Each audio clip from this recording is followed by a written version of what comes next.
Hey guys, my name is Bando, this is Breakfast with Bando, and a couple of people have asked me how I paint the faces on my Space Wolves. So I thought I'd do a quick 10-minute video showing you how I painted some of these guys. And I'm only using two paints, really. So if you've been following the Rofen 9 stuff, you'll see that this is my first squad of Space Wolf Assault Marines. And there's nothing really special. You can see here the Sergeant. I've just noticed that he's actually got a bit of silver on the end of his nose. Don't know where that's come from, so I'm going to have to look at that and address it at some point. This is the red face markings are like war paint. That's where they're getting the name the Bloody Maw from. A lot of these guys will have blood around their mouths, or paint around their mouths. And so the two paints I'm using are both by TT Combat. It's Capo Red and Tech Ceramic. But really, any sort of burgundy-ish, slightly blue-hinted red, like a nice dark red, and any sort of off-white will work. And this can be used for any sort of colours. You could mix any two sort of one dark, one light colour. If you mixed, say, a green with a brown, a green with a red, you could do orcs quite nicely with this as well. If you did a yellow and a white, you could do it quite well as well for like elven sort of mixed skin tones. So I started with a base coat here, which is about 90-10 Capo Red to Tech White. And then what I do is I'm just increasing the amount of Tech Ceramic in there. Now, the thing that a lot of people seem to miss on these sorts of things is places like where the mohawk is. They'll put a really dark line along the side of that because you've got to have this sort of very dark separation. You overdo the shadows. But your skin actually gets lighter the higher it goes, because it's not exposed to the light. You have hair like that, it gets brighter, usually. Hair is generally not thick enough to create such a really heavy bond. So all I'm doing, nice and thin, going back over and just leaving sort of like, I don't know, 0.5% of like the way around it, leaving a little bit of the darker paint in, and not much, but just a little bit. And again, this is another issue that a lot of people face when painting is, especially on GW faces, and their female sculpts, they're really, really bad at this. People seem to go, I'm going to put a base coat on, that must now be the colour that is in all of the recesses on the face. And it leads to some really craggy, old-looking faces. There is a wonderful picture floating around where a guy has taken the Exarch from the Howling Banshees, which a lot of people were like, why is it a dude?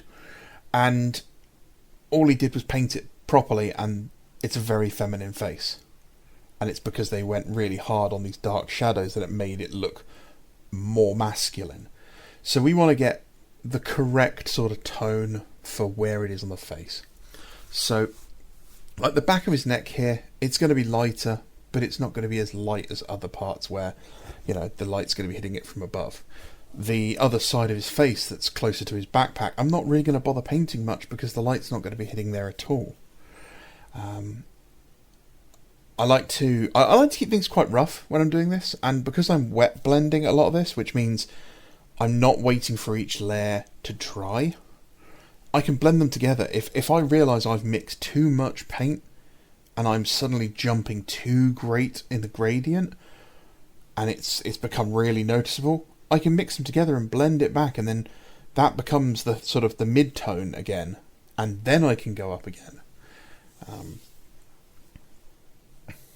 So ever so slightly, just more and more, making sure I keep things, wet, watery, thinned down.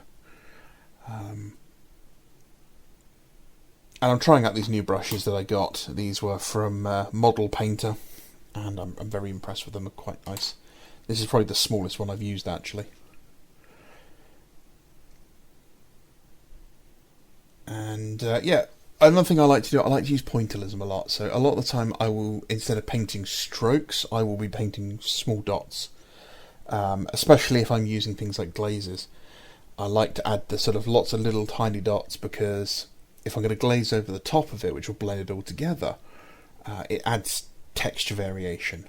It makes things look just a little bit more mottled, a little bit more realistic. I don't really do it too much on this guy. The other guy, because there's two faces like this that basically are almost mirrored. I did a lot of it on him, and it looks really nice. See here, I like to use the slight curve of the bent brush, where it's what they're called, synthetic bristles.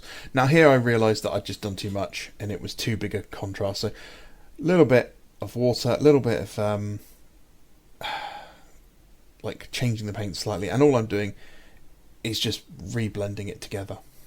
I mean, it's literally, if you can mix paint on your palette, you can do this. That's all I'm really doing, is I'm mixing the paint together on the model itself.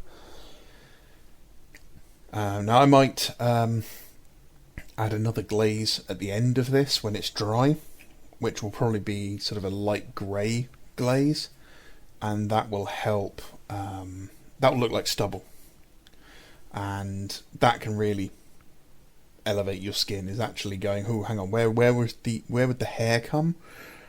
Even if he's got a really cool haircut, you know, he's going to have stubble more than likely. Doesn't matter how bald you are, you can see you still have stubble most of the time. And